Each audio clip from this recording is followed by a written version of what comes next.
বিসমিল্লাহির রহমানির রহিম। Sundarban college of technology এর পক্ষ থেকে কাছের ও দূরের সকল শিক্ষার্থীদেরকে জানাই আন্তরিক সালাম ও শুভেচ্ছা।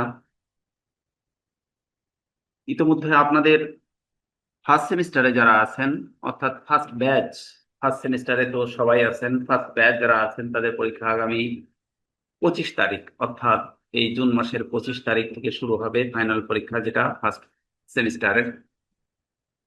তো আমরা ইতিমধ্যে আপনাদের পরীক্ষার্থী যারা, তাদের সাজেশনটা গ্রুপ, অর্থাৎ ফার্স্ট ব্যাচের যে গ্রুপ বিএড এর আছে এখানে আমরা দিয়ে দিয়েছি। 6টা সাবজেক্ট দিয়ে দিয়েছি স্যার বললাম। 4টা আবশ্যিক সাবজেক্ট রয়েছে আর 2টা হচ্ছে ঐচ্ছিক সাবজেক্ট। ঐচ্ছিক মানে কি বলা যায়, যে পাঠদান সাবজেক্ট যেটাকে বলা হয়, প্র্যাকটিস টিচিং হবে যার উপরে এই 2টা সাবজেক্ট। তো আমরা এই 6টা সাবজেক্টের সাজেশন এবং উত্তরপত্র এখানে সেন্ড করেছি। আপনি কি ওপেন করতে পেরেছেন? এখন তো আসেনি। কেন, বাংলা দেখেন তো, বাংলা আছে ওখানে, বাংলাটা ওপেন করেন। আসেনি? সেকেন্ড ব্যাচে যায়নি। তো আমরা এখানে বাংলার একটা সাজেশন দেখছি, দেখেন। হারানুর, হারানুর, আজকে একটু এই স্যারের একটু অ্যাড করে দাও। তো বাংলার একটা সাজেশন এখানে দেখছি, আর যেন কি চমকি মণ্ডল নামে একজনকে দেখতে পাচ্ছি। আপনি শুনতে পাচ্ছেন? অ্যাড করে দাও। সেকেন্ড ব্যাচ উনি অ্যাড হতে পারবেন না।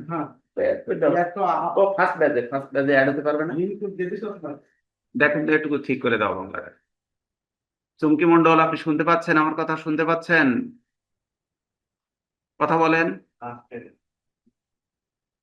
চুমকি মণ্ডল, কি শোনা যাচ্ছে আমার কথা? কথা বলে না তো। তো যাই হোক, আমরা ফার্স্ট ব্যাচ যারা আছেন তাদের পরীক্ষার সাজেশন এবং সলিউশন দুটোই একই সাথে দেওয়া হয়েছে। তো আজ আমরা বাংলা বিষয়ের উপরে একটু কথা বলবো। কি হচ্ছে?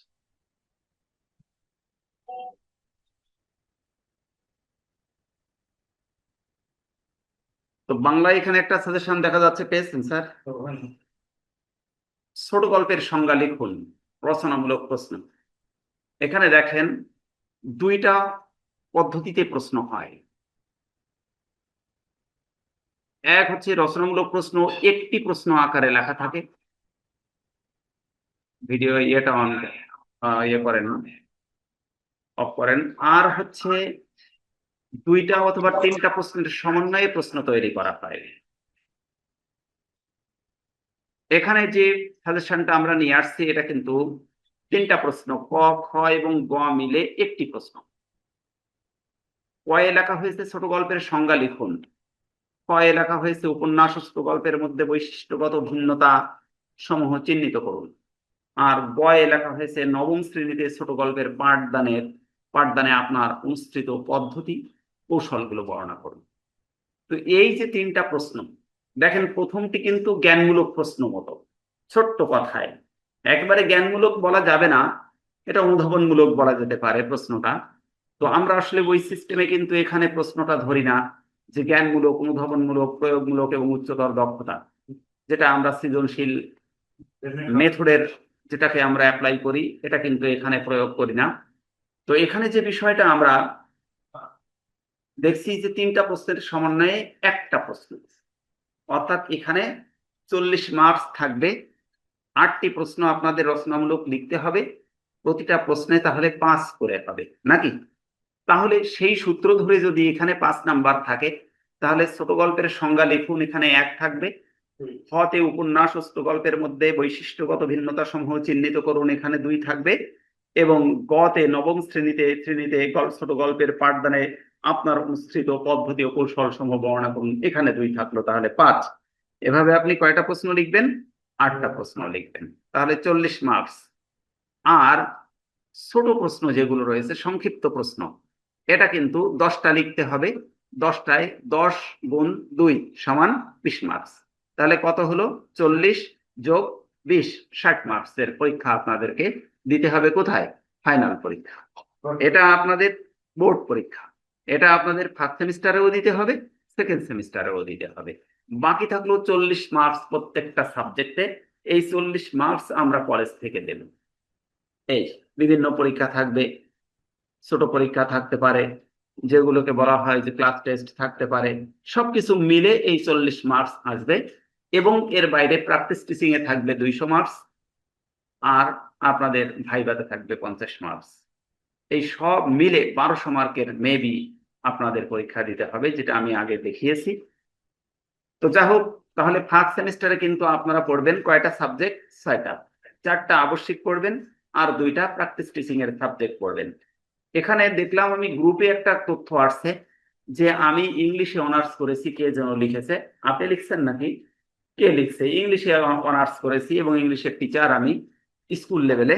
তো আমাকে কি আহ সমাজবিজ্ঞান এবং বাংলা পড়লে হবে কিনা, বা আমার ইংলিশ পড়তে হবে কিনা বাধ্যতামূলক, এমন কিছু?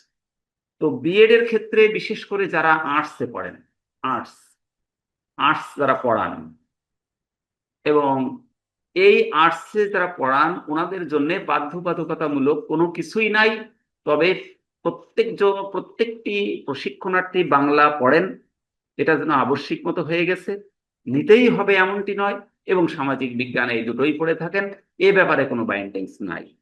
কেউ যদি এর বাইরে গণিতের শিক্ষক গণিত নিতে চান, আপত্তি নাই। যদি কেউ অ্যাকাউন্টিং নিতে চান, আপত্তি নাই। ইংলিশ নিতে চাইলে আপত্তি নাই। এই দুটো নিলেও আপত্তি নাই। তাহলে ক্লিয়ার হয়ে গেল। তাহলে আমরা বাংলা এবং সামাজিক বিজ্ঞান যে কেউ পড়তে পারবো, এ ব্যাপারে কোনো বিধিনিষেধ নাই। আমি যদিও লিখে দিয়েছি গ্রুপের মধ্যে, তো বিষয়টা আমি আবার ক্লাসে মোটামুটি আপনাদের ব্রিফিং দিলাম। তো আপনারা বাংলা এবং সামাজিক বিজ্ঞানের উপরে পরীক্ষা দিবেন, কারণ এই 2টা সাবজেক্ট মোটামুটি রিলায়েবল, এবং এখানে কি বলা যায় যে সব মিলে আর কি উপযোগী। এখন কেউ যদি নিজস্ব চিন্তার আলোকে বলে যে আমি গণিত নিয়ে মানে করব, যেমন ফার্স্ট ক্লাসে আপনাদের সাথে ভর্তি হয়েছে একজন ভদ্রলোক, এই রেউরে এদিকে বাড়ি, উনি বললেন যে স্যার আমার গণিত সাবজেক্টটা থাক বাংলার পাশাপাশি। ঠিক আছে, গণিত থাক। আমি বললাম ওটা কিন্তু আপনার নিজ দায়িত্বে পাট্টিকা তৈরি করে ওটা নিজের মতো করে তৈরি করতে হবে। বললো যে ঠিক আছে স্যার, সমস্যা নাই, আবশ্যিক সাবজেক্ট গুলো আমাকে এ করে দিলেই হবে। তো এভাবে আর কি, তাহলে এখানে বাইন্ডিংস নাই কিন্তু। Clear sir? তো আমরা এখানে পার্সোনাল অপিনিয়ন, এটা হচ্ছে বিএডটা একাধিক টিচিং পদ্ধতির, হ্যাঁ, মেথডের উপরে এটা না, ম্যাটার না, নট এ ম্যাটার। তা সেটা আমি স্পষ্ট করে দিলাম বক্তব্যের মাধ্যমে, যদিও লিখে দিয়েছি, তারপরেও বক্তব্যের মাধ্যমে আমি বলে দিলাম যে এটা আসলে সাবজেক্ট বিষয় না। এটা আপনি স্ট্র্যাটেজিটা কি অ্যাপ্লাই করে আপনার স্টুডেন্টদেরকে আপনি মোটিভেট করবেন, কোন কৌশলটা অবলম্বন করলে আপনার স্টুডেন্টরা অধিক আগ্রহী হবে, কোন কৌশলের আলোকে স্টুডেন্টরা অধিক জ্ঞান আহরণ করতে পারবে, এই স্ট্র্যাটেজিটা আপনাকে ডেভেলপ করতে হবে, ইনভেস্ট করতে হবে। এটাই হচ্ছে বিএড এর মূল উদ্দেশ্য, ঠিক কিনা? আপনি কিভাবে আপনার সহকর্মীর সাথে পাল্লা দিয়ে আপনি আপনার স্টুডেন্টকে আপনার মুখী করবেন, এটাই হচ্ছে আপনার টিচিং মেথড, আপনাকে বলে দেবে। নাকি একই বিষয়ের উপরে, গণিতের উপরে একাধিক শিক্ষক রয়েছে, একটা স্কুলে আছে না, কেউ ক্লাস 6 এর গণিত পড়ায়, কেউ ক্লাস 3 এর পড়ায়, কেউ ক্লাস 9 এর পড়ায়। অনেক সময় দেখা যায় যে ক্লাস 9 এবং 10 এর স্টুডেন্টরা ক্লাস 3 এর ওই বিজ্ঞান এই গণিত স্যারের কাছে এসে অঙ্ক প্রাইভেট পড়ে, আছে না নাই? কিন্তু তার কিন্তু ক্লাস 9-10 এ ইংলিশ নেওয়ার কোনো, সরি, গণিত নেওয়ার কোনো সুযোগ স্কুল তাকে দেয় না। অথচ ক্লাস 3 এর ওই টিচারের কাছে ক্লাস 9 এবং 10 এর স্টুডেন্টরা ওই ক্লাসের টিচারকে বাদ দিয়ে এখানে এসে প্রাইভেট পড়ছে। নিশ্চয়ই তার ভিতরে কোনো যোগ্যতা, কোনো স্ট্র্যাটেজি সে ইনরিচ করেছে, যে কারণে কিন্তু স্টুডেন্টরা তার মুখী হয়ে গেছে। তো এই যে কৌশল, এই যে স্ট্র্যাটেজি, এটা কিভাবে ইনরিচ করবে, কিভাবে ডেভেলপ করবে, এটাই বলে দেবে কে? এই বিএড কোর্স আমাদেরকে এই প্রশিক্ষণ দেবে, যে কিভাবে আপনি আপনার স্টুডেন্টদের আগ্রহটাকে আপনার মুখী করে তুলবেন, অধিক আগ্রহী করে তুলবেন, সেই জিনিসগুলো এখানে বলা হবে। তো এখানে বেশ কিছু প্রশ্ন দেখেন, 21টা প্রশ্ন আমরা এখানে দিয়েছি। 21টা প্রশ্ন এখানে আছে। সর্বশেষ প্রশ্ন রয়েছে, দেখেন, ভাষা কাকে বলে? বাংলা একাডেমি এবং এনসিটিবি কর্তৃক প্রবর্তিত বাংলা বানানের 10টি করে নিয়ম লিখুন। শেষ প্রশ্ন নাকি? এরপরে এখানে খ নম্বর একটা প্রশ্ন আছে, প্রবন্ধ কাকে বলে? প্রবন্ধের বৈশিষ্ট্য সমূহ লিখুন, প্রবন্ধ পাঠদানের কৌশল বিবৃত করুন। তো এই যে সমস্ত প্রশ্নগুলো এখানে অন্তর্ভুক্ত করা হয়েছে, আমার ভালোই মনে পড়ে এই যে নিচের যে প্রশ্নটা, খ নাম্বার, এই প্রশ্নটা আমাদের পরীক্ষায় আসছিল আমি যখন বিএড করেছিলাম। 96-এ 1996 সালে যখন আমি বিএড করি, সেই সময় এই প্রশ্নটা হুবহু আমার পরীক্ষায় বাংলায় আসছিল। আমার এখনো ভালো মনে আছে, আমি প্রশ্নটা পড়েছিলাম। এখন সব মিলে আলোচনা করার মতো আসলে সুযোগ নাই। তো এর আংশিক, যেমন প্রবন্ধ একটা জিনিস, এই প্রবন্ধটাকে আমি টিচিং দেবো কোন মেথডে, এবং উপন্যাসটাকে আমি কোন মেথডে অ্যাপ্লাই করব, ছোট গল্পটাকে আমি কোন ভাবে উপস্থাপন করব, আবার কবিতা কোন ভাবে উপস্থাপন করব, এ সব কিছু নির্ভর করবে কিন্তু তার কি, কিসের উপরে? স্কিল। তার টিচারের স্কিলের উপরে নির্ভর করবে, কিন্তু যা পড়াবেন তার বৈশিষ্ট্যগত চরিত্রের উপরে নির্ভর করবে যে আপনি কোন মেথডটা অবলম্বন করে ওই পাঠটাকে আপনি স্টুডেন্টদেরকে থ্রো করবেন। ক্লিয়ার হয়েছে কিনা? অর্থাৎ উপন্যাস পড়াবেন একটা আঙ্গিকে, প্রবন্ধ পড়াবেন কিন্তু তার আঙ্গিক ভিন্ন হবে, ছোট গল্প পড়াবেন তার আঙ্গিক ভিন্ন হবে। কারণ কি, বৈশিষ্ট্যগত দিক দিয়ে প্রত্যেকটা পাঠ কিন্তু একটা থেকে আরেকটা ভিন্ন ধর্মী। কবিতা পড়াবেন, এখন কবিতা যদি গল্পের মতো পড়েন তাহলে শ্রোতারা কিন্তু আপনার কবিতা শুনবে না। উপন্যাস রস মিশিয়ে যদি আপনি উপস্থাপন করতে না পারেন তাহলে কিন্তু রসহীন হয়ে যাবে, এবং সেটা আপনার শ্রোতারা কিন্তু সেটাকে রিসিভ করবে না। গল্প যদি আপনি গল্পকে বানিয়ে সুন্দর করে উপস্থাপন না করতে পারেন, গল্প কি বানাতে হয় না নাকি? গল্প তো তৈরি করতে হয়। উপন্যাস কি অনেক কিছু কি তত্ত্ব এবং তথ্যবহুল ঘটনার সাথে আপনার আবেগকে মিশিয়ে উপস্থাপন করতে হবে। কিন্তু প্রবন্ধ আবেগের উপরে ভিত্তি করে কাজ করা যাবে না। প্রবন্ধ নির্দিষ্ট কেন্দ্রীভূত বৈশিষ্ট্যের উপরে ভিত্তি করে আপনার প্রবন্ধটা পাঠদান করতে হবে। অর্থাৎ প্রবন্ধের মধ্যে আপনার চাতুরতা খাটবে না, আপনার অহেতুক অহেতুক কোনো কি বলা যায় যে তথ্য আপনি সংযোজন করতে প্রবন্ধের মধ্যে পারবেন না, কিন্তু উপন্যাসের মধ্যে পারবে না। উপন্যাসকে পদ্মা নদীর মাঝি পদ্মায় ফেলাই আবার উঠাতে পারবেন, কিন্তু প্রবন্ধ বই পড়া নাকি এর মূল, অর্থাৎ যে সার, যে নির্যাস, এই নির্যাসকে আপনার অক্ষুণ্ণ রেখেই কিন্তু আপনার স্টুডেন্টকে কি করতে হবে, আপনার বক্তব্য উপস্থাপন। অর্থাৎ প্রবন্ধকে আপনি আপনার মতো করে ভেগ, অর্থাৎ ভেগ যার মধ্যে আছে অস্পষ্টতা, এবং স্পষ্টতাকে মিশিয়ে তথ্য ভিত্তিক উপস্থাপন করা এটা আদৌ সম্ভব নয়, যেটা উপন্যাসের ক্ষেত্রে প্রযোজ্য। উপন্যাসে না করলে উপন্যাস পাঠদান ভালো হবে। ঠিক স্যার নাকি ভুল বললাম? অনুরূপ ভাবে যদি আপনি ধরে নেন আপনি কোরআন টিচিং দিচ্ছেন আপনার স্টুডেন্টদেরকে, কোরআন হাদিস নয় কিন্তু কোরআন দিচ্ছেন আপনি, কোরআনের ক্ষেত্রে আপনার তথ্য কেমন হবে? অথেন্টিক, কমা পূর্ণচ্ছেদ পর্যন্ত এদিক ওদিক হলে কিন্তু আপনার পাঠদান ব্যাহত হবে। হাদিস দিচ্ছেন আপনি, আপনার স্টুডেন্টদের টিচিং দিচ্ছেন হাদিস সুন্নাহ, আমি জাস্ট একটা উপমা দিচ্ছি। এই সুন্নাহ উপস্থাপন করার ক্ষেত্রে হুজুররা প্রায়ই বলে থাকে যেমন রাসূল সাল্লাল্লাহু আলাইহি ওয়াসাল্লাম বলেছেন, এ কথাটা বলে না? অর্থাৎ ওনারা আরবিতে বলেন আও কামা ক্বালা রাসূলুল্লাহ সাল্লাল্লাহু আলাইহি ওয়াসাল্লাম। আমি প্রায় শুনি যে আও কামা, আমি একদিন হুজুরের বলছি ও আবার কি বলে যেমন রসুল বলেছেন। তাই বলছে তাহলে আপনি যা বলেছেন ওটা রসুল বলেনি? বলছে ওই রকমই বলেছেন কিন্তু আমি হুবহু উপস্থাপন করতে পারিনি। অর্থাৎ ওর আগে এবং পরে হয়তো একটু সংযোজন বা বিয়োজন হয়েছে। স্যার বুঝাতে পারলাম কি বিষয়টা? এটা হাদিসের ক্ষেত্রে মেবি হতে পারে, তবে তবে চেষ্টা করতে হবে না হওয়ানো। কারণ আল্লাহ রসুল বলেছেন যা তাই বলেছেন, অনুরূপ বলেছেন কথাটা আসলে আল্লাহ রসুলের ক্ষেত্রে প্রয়োগ করা উচিত নয়। বাট কোরআনের ক্ষেত্রে যখন আপনি টিচিং দিবেন এরকম কোনো কথা বলার কোনো চিন্তাও করা যাবে না। আমি কি ক্লিয়ার করতে পেরেছি? চিন্তাও করা যাবে না, বলা তো অনেক দূরের কথা। যেমন আল্লাহ বলেছেন না তেমনটি না, আল্লাহ এই কথাই বলেছেন।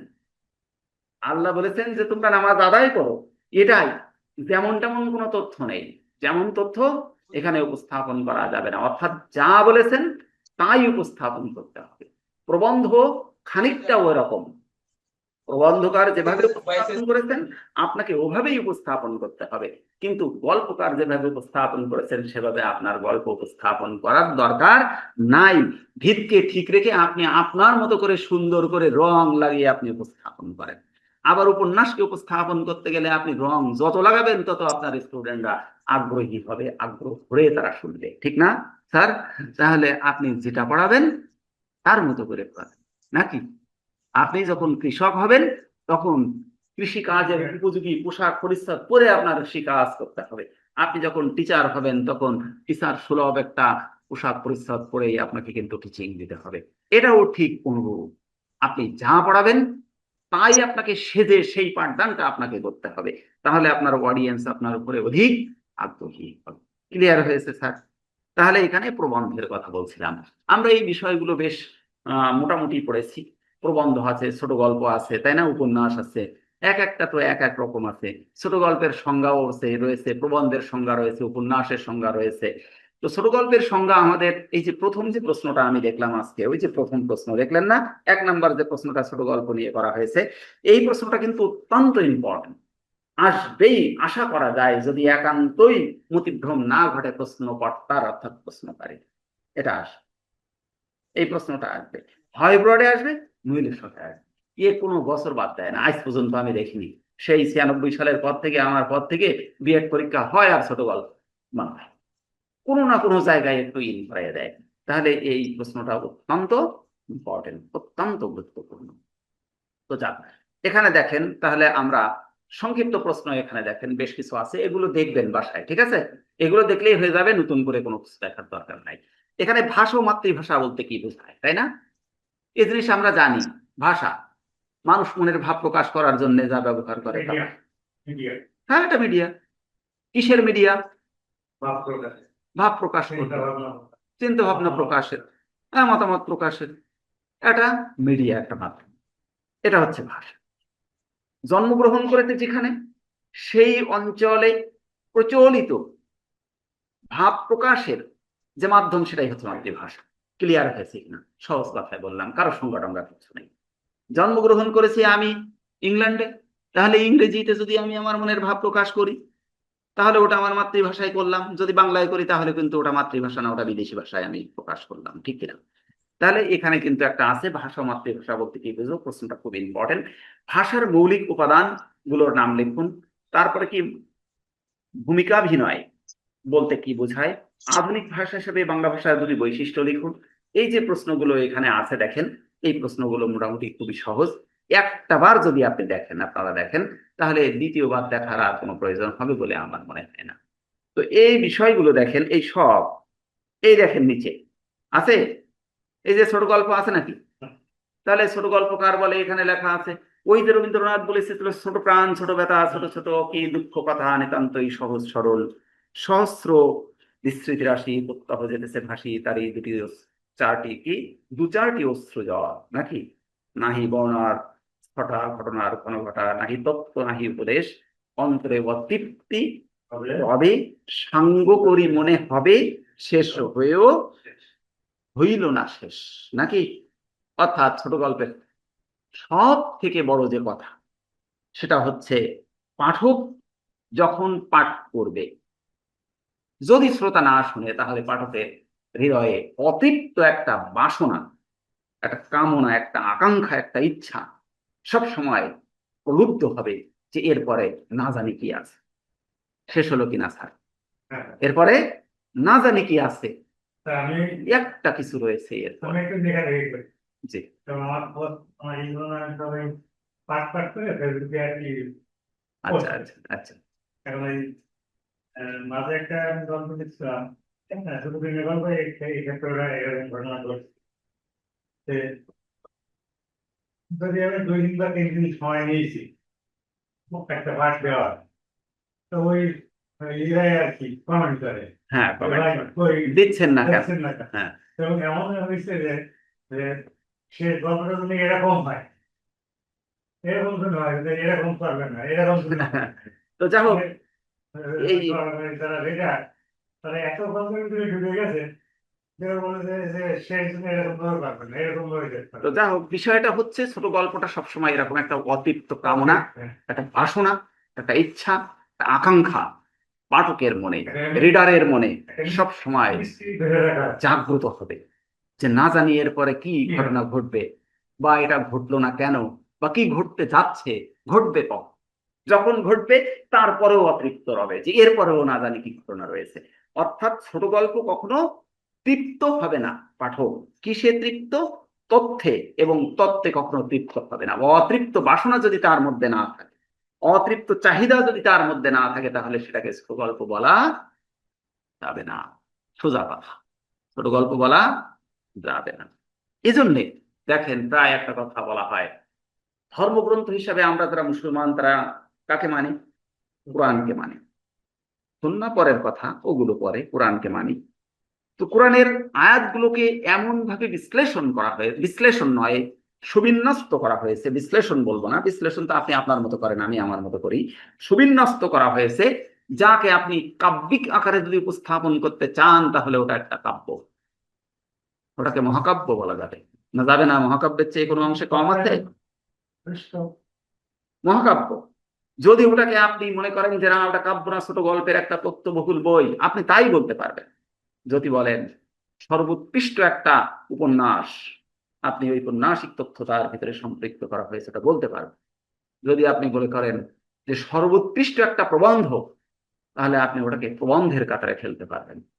যদি উপন্যাস ভাবেন, উপন্যাসের কাতারে তার অংশ বিশেষ আপনি ফেলতে পারবেন, পারবেন না? পারবেন। আপনি দেখেন একটা একটা বহু তথ্য এরকম রয়েছে যেটা উপন্যাসকে, সমস্ত উপন্যাসকে জগতে হার মানিয়ে দেবে। দেবে কি দেবে না? সঙ্গত কারণে এই যে যে লেখনীগুলো আছে, এই লেখনীগুলোর একটা স্বতন্ত্র বৈশিষ্ট্য must be included in this writings. Writings এর মধ্যে অবশ্যই থাকবে। এই রাইটিংস এর যে বৈশিষ্ট্যগত চরিত্রের উপরে ভিত্তি করে, অর্থাৎ চারিত্রিক বৈশিষ্ট্যের উপরে ভিত্তি করে সে নিজেকে উপস্থাপন করবে, আমি ছোট গল্প, আমি প্রবন্ধ, আমি উপন্যাস, আর আমি হচ্ছে অন্য কোনো রাইটিংস। নাকি? কি স্যার, ক্লিয়ার হয়েছে কিনা? তাহলে আপনি বলে দিলে হবে না আমার আপনার এটা ছোট গল্প, আমি বলে দিলে হবে না এটা ছোট গল্প। লেখা বলে দেবে যে আমি ছোট গল্প, লেখা বলে দেবে যে আমি প্রবন্ধ, জি, লেখাই বলবে যে আমি উপন্যাস, লেখাই বলবে যে আমি কবিতা। ঠিক কিনা? সঙ্গত কারণে এই বৈশিষ্ট্যগুলোকে সামনে রেখেই আপনার লেখাটাকে কি করতে হবে? লেখাটার বহিঃপ্রকাশ করতে হবে। তাহলে ওই লেখাটা হবে তথ্যবহুল এবং ভিত্তি, হ্যাঁ, ভিত্তিমূল সম্পন্ন একটা লেখা, রাইটিং। প্রত্যেকটা ক্যাটাগরির লেখা প্রবন্ধ জি, ছোটগল্প এবার দেখেন এখানে একটা, হ্যাঁ, প্রশ্ন আসছে, দেখেন ওই নিচের দিকে, উপন্যাস ও ছোট গল্পের মধ্যে বৈশিষ্ট্যগত ভিন্নতা। উপন্যাস আর ছোট গল্পের মধ্যে কিছু পার্থক্য রয়েছে। আমি একটা কথা বলেছিলাম যে প্রবন্ধটা কেমন হবে, আমি কিন্তু এখান থেকে সেখান থেকে পড়াচ্ছি, বুঝতে পেরেছেন কিনা? মানে এখান থেকে সেখান থেকে জাস্ট একটু দেখাচ্ছি বিভিন্ন জায়গা থেকে। উপন্যাস ও ছোট গল্পের মধ্যে বৈশিষ্ট্যগত পার্থক্য, আমি কিন্তু প্রবন্ধ নিয়ে আসিনি এখানে, বুঝলেন? কারণ প্রবন্ধ প্রবন্ধই, ওর সাথে অন্য কিছু কম্পেয়ার করার মতো সুযোগ আছে বলে আমার মনে হয় না। জ্ঞানীরা জানবে, পার্সোনাল, জ্ঞানীরা জানবে যে আছে কিনা। আমার থেকে যারা জ্ঞানী আছে, বড় বড় পণ্ডিত আছে, তারা ওটাকে হয়তো ডিফারেন্সিয়েট করতে পারে, কিন্তু আমার ওর সাথে মিলানোর মতো আর কোনো কিছু আছে বলে আমার মনে হয় না। এটা সম্পূর্ণ তার নিজস্ব চিন্তা এবং ভিত্তি ও স্বতন্ত্র বৈশিষ্ট্যের উপরে ভিত্তি করে একটা মানে সুশৃঙ্খল লেখনী হচ্ছে প্রবাহ। ঠিক কিনা স্যার? সুশৃঙ্খল লেখনী হচ্ছে প্রবাহ।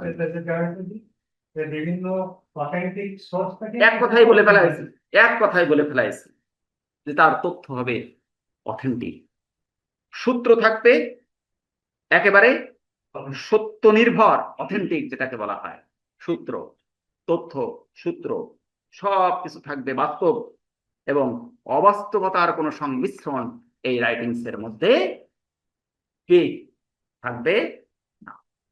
আমি ক্লিয়ার করতে পেরেছি বিষয়টা? তাহলে ওটা বাদ। এখন ছোট গল্পের মধ্যে আপনি কিছু ইন করাতে পারেন, আবার প্রবন্ধের মধ্যে, সরি, ওই উপন্যাসের মধ্যে আপনি তো আপনার মতো ওই যা ইচ্ছা তাই লিখতে পারেন, নাকি? আর মনে যাচ্ছে আল্লাহ রহমতে তা লিখে দিলেই মোটামুটি এক উপন্যাস হয়ে গেল। এখানার জল ওখানায়, আর একখানার জল আর একখানায় ফেলালাম, নাকি? যাতে করে রেডার যেন আনন্দ উপভোগ করতে। ওই উপন্যাসিকের মূল টার্গেট হচ্ছে কি, সে কিভাবে সাধ করবে, কি সাধ করবে পাঠকদেরকে, কি সাধ করবে, কি সাধ করবে? মজা, নাকি? মজা, যে সে পড়বে, মজা পাবে, লাগবে ভালো, আর একটু যাবে সামনে, বই নিয়ে ঘুম পড়বে বুকের উপরে। এখন আর উপন্যাস পড়ার লোক খুঁজে পাওয়া যায় না, নাকি? তবে আমার কাছে খুব অবাস্তব বলে মনে হয় জিনিসগুলো, ভালো লাগে না কেন জানি। প্রবন্ধটা পড়ার মতো একটা জিনিস, তথ্যবহুল ঘটনা। আর উপন্যাসটা আমার মনে হয়েছে যেন খানিকটা সময় কাটানো, বাস্তবতার সংমিশ্রণ সেখানে আছে, নেই এমনটি নয়, কিন্তু বাস্তবতাকে যতটুকু না প্রিফার করা হয়েছে, অবাস্তব তথ্যকে তার থেকে বেশি তার সাথে ইনক্লুড করা হয়েছে আমার দৃষ্টিতে। অন্যের দৃষ্টিতে কি না তা আমি জানি না উপন্যাস। বলবেন যে পাঠকদের সন্তুষ্ট করার জন্য উদ্দেশ্য হচ্ছে কি? পাঠককে সন্তুষ্ট করা। কার উদ্দেশ্য? লেখকের উদ্দেশ্য। আর প্রবন্ধকারের উদ্দেশ্য হচ্ছে তথ্যকে, সত্য তত্ত্ব এবং তথ্যবহুল তথ্যকে রেডারের সামনে উপস্থাপন করা। চাই রেডার কি পাক, মজা পাক বা তাতে এসে যায় না। আমি কিন্তু সেটা বলিনি। আমি কি বলেছি আপনি বুঝতে পেরেছেন? প্রবন্ধ বেশি লোক পছন্দ করে না উপন্যাস বেশি লোক পছন্দ করে? বলেন আপনি কাকে বেশি পছন্দ করে? তাহলে কথা শেষ। আপনি যেখানে অধিকাংশ সেই সূত্রটাকে আপনাকে নিতে হবে। কম সংখ্যক এটা পৃথিবীতে থাকবে, জন্ম থেকে শুরু করে মৃত্যু পর্যন্ত পৃথিবীর ওটা থাকবে, কিন্তু অধিক সংখ্যক কোনটাকে চাচ্ছে কোনটাকে খাচ্ছে সেটাকে আপনার পরীক্ষা, ঠিক কিনা? সঙ্গত কারণে এই ছোট গল্প খানিক ঝামেলাপূর্ণ কিছুটা, আবার উপন্যাসও কিছুটা ঝামেলাপূর্ণ। সঙ্গত কারণে এই দুইটার মধ্যে একটু পার্থক্য আমাদের দরকার। প্রবন্ধের সাথে কম্পেয়ার করার এই দুটোর কোনো সুযোগ আছে বলে আমার মনে হয় না। তাহলে স্যার ক্লিয়ার আমার কথা না? তাই আমরা এখানে যে প্রশ্নটা নিয়ে আসছি যে কি উপন্যাস এবং ছোট গল্পের মধ্যে কি পার্থক্য রয়েছে, ক্লিয়ার? মানে দুটোর মধ্যে কিছুটা ভেদ থাকবে, কিছুটা অস্পষ্টতা থাকবে। তবে উপন্যাস একেবারে খাপ ছাড়া নাকি, ও মানে ওর চলার কোনো গতি নেই, ঠিক নেই, মোটামুটি ওর মতো ও কায়দা করে চলে যায়। ছোট গল্প কিছুটা নিয়ন্ত্রণাধীন, ওটা নিয়ন্ত্রণহীন। আর প্রবন্ধ completely control by the writer. প্রবন্ধকার, প্রবন্ধকারের দিয়ে কিন্তু এটা। জি, তো এখানে বেশ কিছু পার্থক্য লেখা আছে, দেখেন এগুলো একটু দেখে নিন। পরিধি ও আকার, এখানে কি উপন্যাস আকারে বিশাল এবং দীর্ঘ হয়ে থাকে, ওই যে কথা বললাম যে ঔপন্যাসিক লিখছে, লিখতে লিখতে সকাল হয়ে গেছে, লেখা শেষ হয়নি, 100-200 পেজ শেষ লেখা নাকি? তারপরও মনে হচ্ছে আরো 200 পেজ লিখলে মনে হয় আমার এই অতিরিক্ত বেদনা কিছুটা আরো ঢুকাতে পারতাম। কিন্তু আকারের কথা বলছে, ছোট গল্প আকারে সংক্ষিপ্ত এবং এক নিঃশ্বাসে পড়ার উপযোগী নাকি? ছোট গল্প কি এই এক নিঃশ্বাসে পড়ার উপযোগী কথাটা যথার্থ নয় আমার দৃষ্টিতে। এক নিঃশ্বাসে কি ছোট গল্প পড়া যায় না? আমি সেটা বলিনি, কথাটা এভাবে না, এটা জাস্ট একটা উপমা তুলে ধরেছে। এক নিঃশ্বাস বলতে এক জায়গায় বসে একবারে একবারে একবারে কন্টিনিউয়াস, কিন্তু উপন্যাস কন্টিনিউয়াসলি তো পড়ে শেষ করা একটা অসম্ভব ব্যাপার। এই এক নিঃশ্বাস বলতে এখানে কন্টিনিউয়াসলি, ধরে নেন যে আমি বসছি পড়তে, একটা ছোট গল্প পড়বো, এটা পড়ে শেষ করেই আমি উঠতে পারি, এই এটাকে বলা হচ্ছে এক নিঃশ্বাস বলতে আমার দৃষ্টিতে। এখন বলেন স্যার, কিছু বলেন। অসংখ্য ছোট গল্পের সমন্বয়।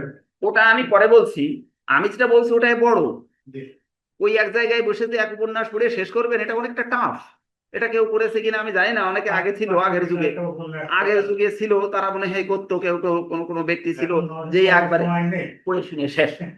কিন্তু এটা হয়েছে কতটা আমার জানা নাই। বাট এই যে ছোট গল্পটা, এটা আপনি ছোট যে কোনো একটা ছোট গল্প ধরে নেন যে এখন পড়তে বসলেন, আধা ঘন্টা লাগলো অথবা 1 ঘন্টা লাগলো অথবা 2 ঘন্টা লাগলো, পড়ে শেষ। এই দৃষ্টিকোণ থেকে এক নিঃশ্বাসে কথাটা বলা হয়েছে। এক নিঃশ্বাস মানে তো 1, 2, 3, 4 সেকেন্ড, এটাই তো আর পড়ে শেষ করা যায় না। এটা আকার, জি, ওয়ান সেটিং। আর জীবনের প্রতিফলন দেখেন, 2 নাম্বার বলা হচ্ছে মানব জীবনের সামগ্রিক রূপ এবং একটি বিশাল অংশ নিষ্ঠুরভাবে চিত্রিত। এখানে কি নিখুঁত ভাবে চিত্রিত করা হয়, নিখুঁত ভাবে চিত্রিত করা হয়। তাহলে কি করা হচ্ছে? মানব জীবনের সামগ্রিক রূপ, মানব জীবনের সামগ্রিক রূপ অথবা একটি বিশাল রূপ, সংক্ষিপ্ত রূপ না কিন্তু বিশাল রূপ, অথবা সামগ্রিক রূপটা এই উপন্যাসের মধ্যে তুলে ধরার চেষ্টা করা হয়। যেমন পদ্মা নদীর মাঝি, পড়েছেন না এটা? আমরা প্রায় সব পদ্মা নদীর মাঝি পড়া লোক, কারণ ইন্টারমিডিয়েটে মনে হয়েছিল না কোন জায়গায়, আমার মনে নেই, সে তো অনেক আগের কথা, সেই 88 সালের কথা, তা আমার ভালো মনে নাই। যাই হোক, এটা হচ্ছে ওই সময়ে আপনার কি হলো, ডিসকানেক্ট হয়ে গেল নাকি, সময় শেষ হয়ে গেছে নাকি সাধারণ? এরকম কেটে গেল কেন তাহলে? কি হয়ে গেল? কোন দিকে?